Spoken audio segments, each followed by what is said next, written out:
ورحمة الله وبركاته.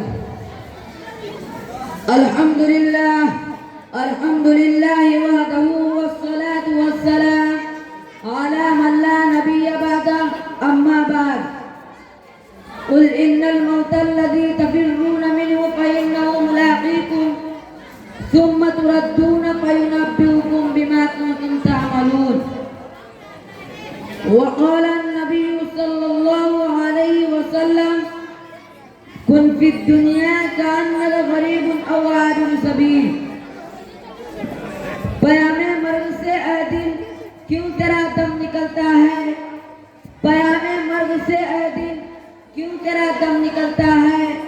مسافر روز جاتے ہیں، یہ راستہ یوں ہی چلتا ہے.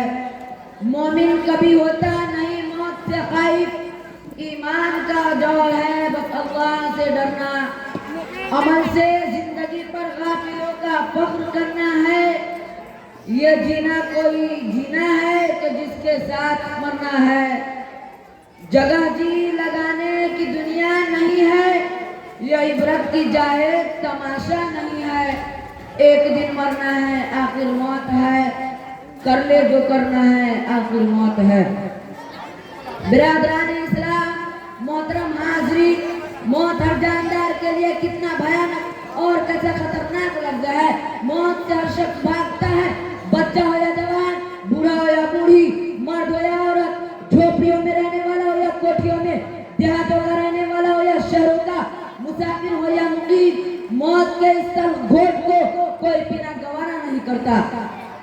موت کی آواز کو کوئی سننا نہیں چاہتا ہے، مگر اس کے باوجود موت ہر ایک کے پاس آتی ہے.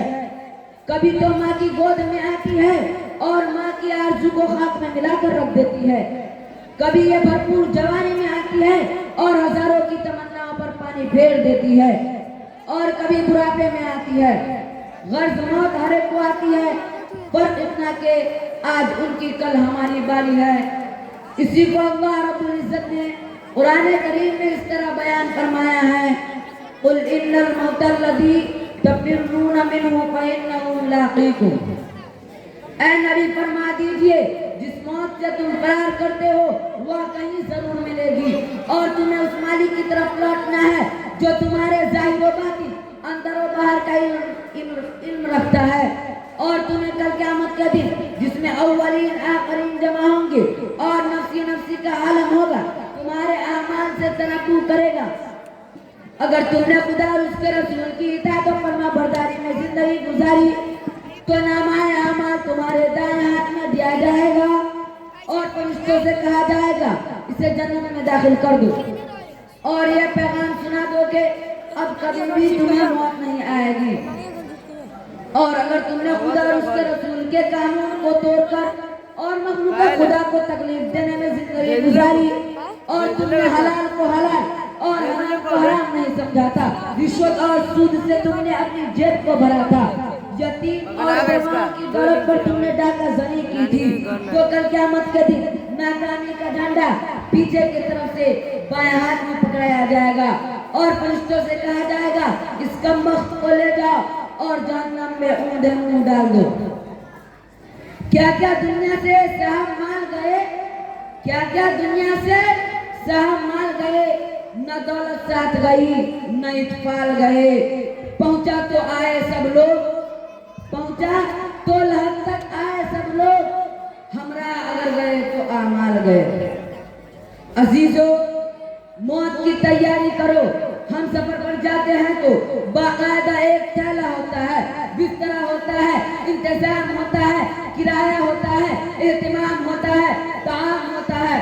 تو ہمارا ایک لمبا سفر قبر سے لے کر حشر تک.